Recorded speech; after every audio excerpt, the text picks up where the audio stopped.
अस्सलाम वालेकुम माई Zen app. आज की वीडियो में आप लोगों को बताऊंगा ज़ेन कैसे आप किस तरह से ज़ेन ऐप को डाउनलोड कर सकते हैं और फिर आपने किस तरह से रजिस्टर कर देना है और इसमें आप इंफॉर्मेशन देख सकते हैं, अपने बैलेंस को चेक कर सकते हैं, डेटा को बैलेंस को चेक कर सकते हैं और इसके साथ बहुत कुछ फीचर आप लोगों को मिलेंगे। आप माई ज़ेन एप्लीकेशन को किस तरह से डाउनलोड कर देना है वो बताऊँगा। सबसे पहले आपने अपने प्ले स्टोर में आना है और यहाँ पर आपने सर्च कर देना है ज़ेन जैसी सर्च करोगे इसके बाद आप लोगों को पहले नंबर पर मिल जाएगा ज़ेन ऐसे। तो आपने इस पर क्लिक करके यहाँ से आपने इसे इंस्टॉल कर देना है। इंस्टॉल करने के बाद यहाँ पर आप लोगों को बता दूं कि आपने यहाँ इंस्टॉल करने के बाद ओपन कर देना है। ओपन करने के बाद आपको यहाँ ऑप्शन मिल जाएगा रजिस्टर का। आपने रजिस्टर पर क्लिक करके यहाँ पर आपने अपना नंबर दे देना है और जिस नंबर पर आपने एक्टिव किया है CNC पर तो आपने वही दे देना है कार्ड नंबर।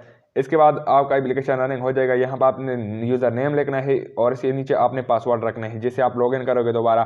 तो यही यूज़र नेम और पासवर्ड आपने रखना है। इसके बाद आपका जो एप्लीकेशन है वो रनिंग हो जाएगा और फिर आप इसमें इंफॉर्मेशन को चेक कर सकते हैं आसानी के साथ। और इसके साथ आप इंटरनेट पैकेज को, डेटा प्लान को भी एक्टिव कर सकते हैं, कॉल पैकेज वगैरह को भी देख सकते हैं और अपने डेटा बैलेंस को भी चेक कर सकते हैं। उम्मीद करता हूँ ये वीडियो आपको जरूर पसंद आई होगी। अगर पसंद आई लाइक करके शेयर भी जरूर करें। So thanks for watching.